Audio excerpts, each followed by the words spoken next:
So in the last lecture, we have discussed about the criteria for naming data items in distributed system. You have seen that there are 4 criteria, like every data item must have a system-wide unique name. Then it should be possible to find the location of data items efficiently.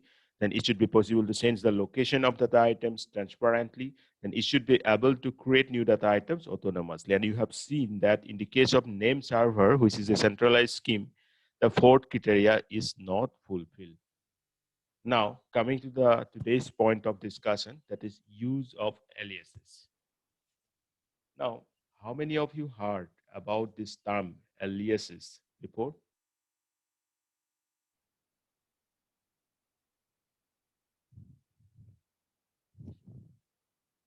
Alias ये word पहले किसी ने सुना था?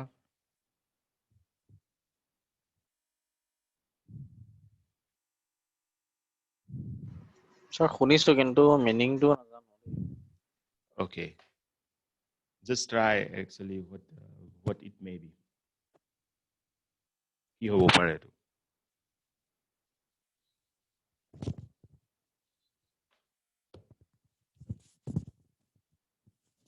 Anyone can speak.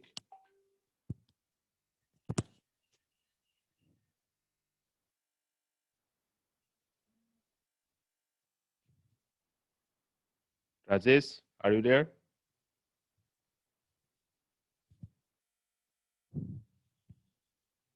Okay, so let me tell it for you.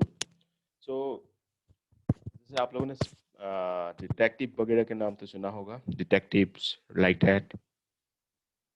वो हमेशा अपना identity को क्या करके रखते हैं? हाइड करके रखते हैं। और एक व्हाट आई कैन से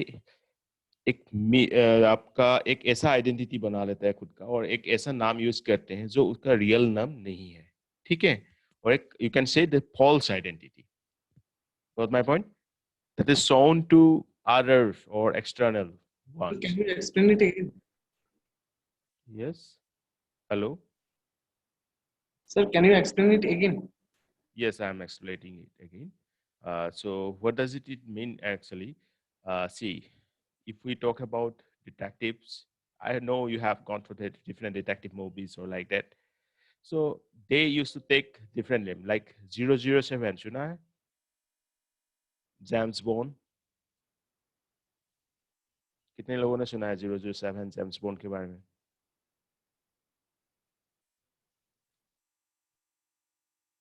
नहीं सुना है? No, sir.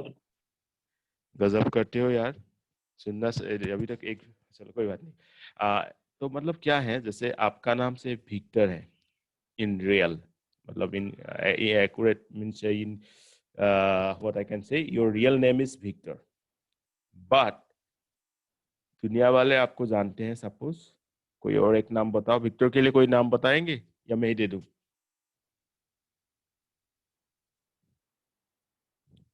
ठीक है, मैं ही दे देता हूँ विक्टर को, लेट लतीफ। ओके विक्टर, खुश तो हो ना नाम से? हाँ सर।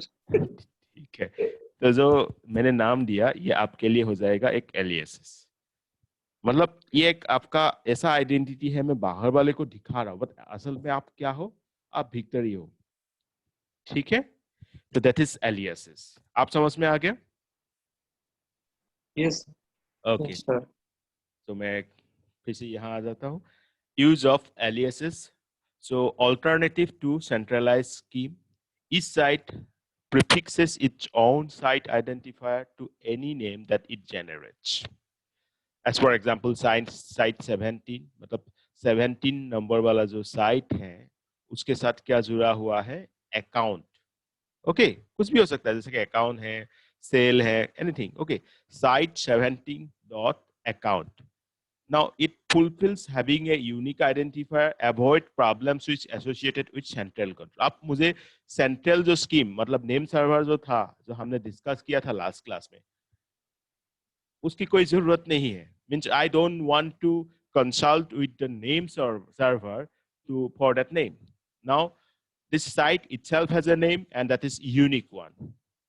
बट क्या ये नेटवर्क ट्रांसपेरेंसी को फुलफिल कर पाएंगे? Can it successfully achieve the network transparency?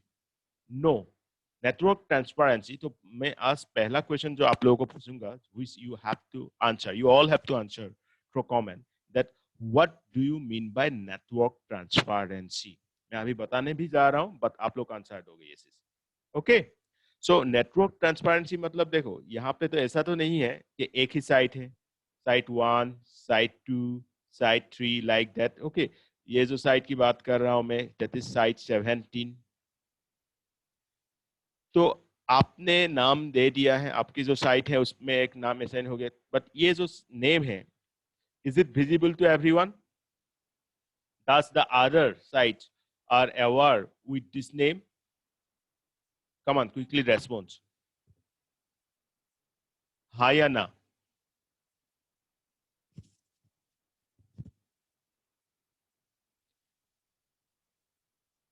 नहीं, बिकॉज देखो, खुद देखो, थोड़ा सा ध्यान देना. ये पेपर में पहले से बोल रहा हूँ, लिटिल बिट कॉम्प्लेक्स. अगर ध्यान नहीं दोगे तो पास होना मुश्किल हो जाएगा. ठीक है, साइट 1, साइट 2, साइट 3, ऐसे साइट 4, तो अप टू 17 साइट है. ये 17 साइट ने क्या किया, एक जो उन्होंने बनाया है अभी, हाँ, हम डेटाबेस की बात कर रहे हैं, you know about this account नाम की जो डेटाबेस है, ये साइट 17 में है. ठीक है, अभी इसने नेम सर्वर का हेल्प नहीं लिया और नेम सर्वर यूज ही नहीं किया और अपने आप ने ये अकाउंट क्रिएट किया. अब क्या होगा, ये यूनिक नेम तो होगा क्योंकि साइट 17 डॉट अकाउंट, इसी तरह site 16 dot account, those are unique name, but the other sites will not be able to will not be aware about these names. So हमें क्या करना पड़ेगा, हमें एक टेबल मेंटेन करना पड़ेगा. What I mean to say, tables. और वो टेबल्स में क्या होगा, एक साइट जो रियल नेम, जैसे मैंने अभी विक्टर लिखा था, है ना, विक्टर का नाम रियल नेम क्या है, विक्टर. और विक्टर का जो एलियास है, मतलब जो बाहर वाले जो एक्सटर्नल वर्ल्ड विक्टर को किस नाम से जानते हैं, लेट लतीफ. ये यस और नो? तो मुझे एक टेबल मेंटेन करना पड़ेगा जहां माय वॉइस इज ऑडिबल और not? You guys are hearing my voice? Yes, sir. Yes, sir. थोड़ा रेस्पॉन्स दे दिया करो यार, नहीं तो मुझे समझ में कैसे आएगा कैसे सुन रहे हो. एनीवे,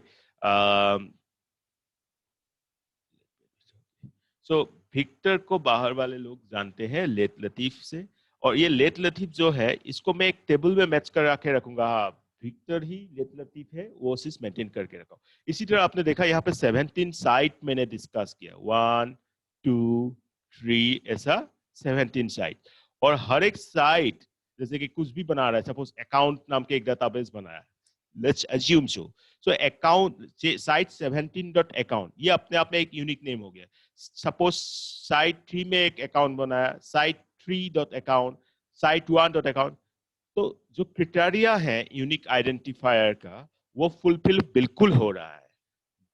ओके, और ये भी फुलफिल हो रहा है कि हमें कोई भी सेंट्रल कंट्रोल की जरूरत नहीं है यहाँ.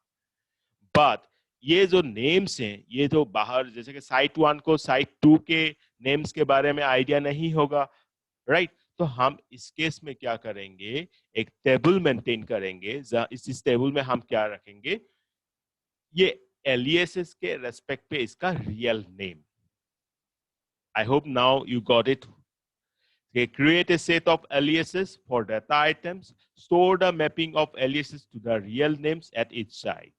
The user can be unaware of the physical location of the data item and is unaffected if the data item is moved from one site to another. तो ये sites में जो हम list maintain करेंगे, इसमें क्या होगा, यूजर्स जो कॉमन यूजर्स होगा, जो एडमिनिस्ट्रेटर की बात नहीं कर रहा हूं मैं, कॉमन यूजर्स होगा, they will be not aware about the physical location of the data item because they will be knowing about the aliases. Okay, but real names जो मैपिंग हम मेंटेन कर रहे हैं, that is only for the sites. Okay, and these users will also not be aware about if any data item is moved from one site to another. Now you guys tell me that have you got it, that what actually I am going to what actually I am discussing about aliases. क्या सबको समझ में आ गया? Yes or no? Sir অলপমান complex লাগিছে বস্তুটো। Complex sir আৰু এবাৰ ছাৰ কমপ্লেক্স হ'বই কাৰণ দিব্যাঞ্চটো বহুত দেৰিকে সোমাইছে চ' সি আকৌ এবাৰ লেকচাৰটো চাব লাগিব ৰেকৰ্ডেড লেকচাৰ বাকী কমপ্লেক্স এইটো কাৰণে হ'ব কাৰণ বস্তুটো ভালকে বুজি যাবা মই এটা এটা বহুত এক্সাম্পল দিলো এটা সুন্দৰ এক্সাম্পল দিলো কি দিলো ভিক্টৰ আৰু ভিক্টৰৰ যিটো এলিয়াছেছ তাৰ নামটো কি দিছো लेट लतीफ तो बाहर मानुह বিলাকে जो बाहर के लोग हैं विक्टर को किस नाम से जानेंगे लेट लतीफ नाम से जानेंगे तो ठीक है इसी तरह सपोज मैंने और एक बंदा ले लिया से रवि और रवि का नाम मैंने असाइन कर दिया सपोज क्या कर दिया से 008 जैसे 007 जेम्स बॉन्ड के लिए होता है तो मैंने 008 असाइन कर दिया तो जितने भी बाहर के लोग होंगे रवि को जानेंगे 008 से और जो विक्टर है उसको जानेंगे लेट लतीफ से बात ये जो मैं मैपिंग कर रहा हूं मैं क्या मेंटेन कर रहा हूं I am maintaining A table मैं ये जो चीज बता रहा हूं सपोज ये एक स्पाई ऑर्गेनाइजेशन का टेबल है स्पाई मतलब डिटेक्टिव ऑर्गेनाइजेशन का क्यों ये एग्जांपल दे रहा हूं क्योंकि वहां हर एक जन का एक रियल नेम भी होता है और साथ में आपका एक एलियासिस होता है ठीक है तो एलियासिस ऐसे ही हम मेंटेन कर रहे हैं इसी तरह यहाँ जो मैंने बोला हर एक अकाउंट में हर एक साइट में अपना अपना नाम जो है मतलब डेटाबेस जो भी क्रिएट कर रहे हैं 1 site 2 site 3 so each one is creating on database but to name this database इस database को नेम करने के लिए वो किसी सेंट्रल सर्वर का हेल्प नहीं मांग रहा है जैसा हमने लास्ट क्लास में डिस्कस किया था about the naming server now we are not actually taking the help from the name server से हमें कुछ हेल्प नहीं चाहिए हम खुद ही डिसाइड कर रहे हैं हमारा डेटाबेस का नाम क्या होगा ठीक है और यूनिक हो रहा है क्योंकि साइट 3 डॉट हम कैसे यूज कर रहे हैं नेम को नेमिंग पैटर्न हम यूज कर रहे हैं से site 17 dot account site 17 dot account ठीक है इसी तरह ये नेम साइट 3 डॉट अकाउंट ये सबके लिए यूनिक होगा बट एक्सेस होगा कि ये जो नेमिंग हम यूज कर रहे हैं बाकी सारे साइट इनके बारे में नहीं जान पाएंगे क्योंकि यहाँ आपके पास सेंट्रलाइज सर्वर नहीं है तो इसी चीज को इसी प्रॉब्लम को हटाने के लिए हमने यूज किया क्या एक टेबल और एक मैपिंग जहां हर एक साइट का वो सारे डेटाबेस का इंफॉर्मेशन है उसके मतलब रेस्पेक्ट में एक एलियासिस मेंटेन कर रहा है और you can say a name that will be known only to means hide the real identity but this identity will be known by the site but not known by the external users okay so with that we can achieve network transparency and also the user will be not aware about the physical location of the data item so मैंने दो बार पूरा repeat कर दिया ठीक है फिर से इसको सुन लेना और जो मैंने क्वेश्चन पहला क्वेश्चन पूछा आप लोगों को कि नेटवर्क ट्रांसपेरेंसी क्या है विथ एग्जाम्पल आप सभी लोग आंसर करने जा रहे हो इसको ठीक है I should get the answer अभी तक मैंने किसी का आंसर नहीं मिला है कुछ क्वेश्चन में अभी मैं नाम बताने नहीं जा रहा हूँ you should be very careful about that और ये सारे चीज नेक यूनिवर्सिटी में अभी समझ में आ गया होगा आप लोगों को neck peoples are also going to sec this so जब भी आंसर करोगे अपना नाम जरूर मेंशन करोगे आप लोग ठीक है Is this everything clear now? Yes, sir. Okay. Yes, sir. Now coming to the next topic, distributed transaction and second phase commit. Now what we have discussed till now about the naming convention and why we use aliases. Okay, now this distributed transaction we are going to discuss. You know we are discussing everything about distributed system. जहां एक से अधिक site है एक से अधिक site में आप क्या कर रहे हो डेटा को स्टोर कर रहे हो ठीक है तो ट्रांजैक्शन में access data at several sites each site has a local transaction manager पूरा ध्यान दे जाना मतलब मैं बहुत स्लोली भी जा रहा हूं आप लोग एक एक पॉइंट को ध्यान देना ठीक है इस transaction needs to access data at several sites क्यों क्योंकि हमने डेटा को अलग अलग साइट में रखा है क्योंकि ये डिस्ट्रीब्यूटेड डेटाबेस है और डिस्ट्रीब्यूटेड सिस्टम है साइट 1 साइट 2 थी तो ट्रांजैक्शन क्या होगा क्या करेगा अलग अलग साइट से डेटा एक्सेस करेगा right then each site has a local transaction manager site 1 का अपना एक ट्रांजैक्शन मैनेजर होगा, साइट 2 का अपना एक ट्रांजैक्शन मैनेजर होगा, सिमिलरली साइट 3 लाइक दैट। और ये क्यू होगा, क्या करेगा transaction manager? What the transaction manager will do? Transaction manager will maintaining a log for recovery purposes. Okay. Now कोई मुझे बता सकते हैं what does it mean by log?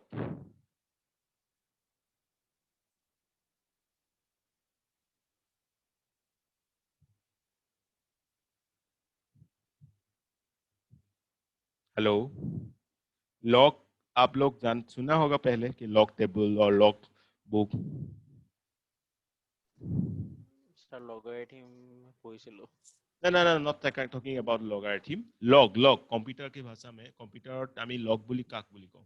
Log in কৰিছা, লগ আউট কৰিছা, শুনা নাই? Okay, so শুনিছা? Recording, sir. हाँ, কোৱা। Sir, recording all the update activities in the database. Very good, that is the correct answer. Okay, तो login log मतलब log table मतलब इंफॉर्मेशन कि आप कैसे मतलब कौन कौन यूजर्स आपके सिस्टम को एक्सेस कर रहे हैं और किस समय पे एक्सेस कर रहे हैं और किस समय पे आउट कर रहे हैं। जैसे आप लोग याद करो, जब लैब की क्लास लगती थी, ऑफलाइन लैब क्लासेस, तो क्या होता था? आप एक कॉपी में एंट्री करते थे, यस और नो? तो उस कॉपी को हम इसलिए रखते थे, सारे रिकॉर्ड हमारे पास रहेगा कि कौन कौन स्टूडेंट आज आए हैं, किस समय पे एंट्री किया, किस समय पे गए। सो इसी तरह जो ट्रांजैक्शन मैनेजर है, इसका सबसे पहला काम क्या होगा? Maintaining a log for recovery purposes.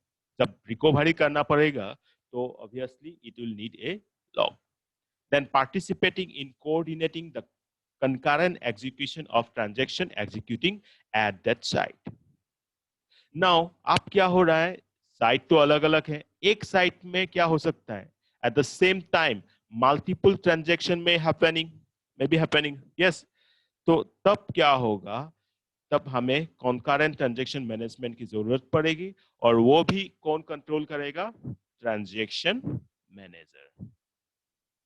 ठीक है, तो ट्रांजैक्शन मैनेजर का 2 टास्क मैंने आप लोगों को बोला। ट्रांजैक्शन मैनेजर हैज 2 टास्क, और हर एक site, in every site there will be one local transaction manager, and the task for this transaction manager will be maintaining a log for recovery purposes and participating in coordinating the concurrent execution of transaction executing at that site. Okay, got it? So then उसके बाद क्या होगा? एक transaction coordinator होगा. After that, we will have a transaction coordinator, and that will be responsible for starting the execution of transaction that originate at that site.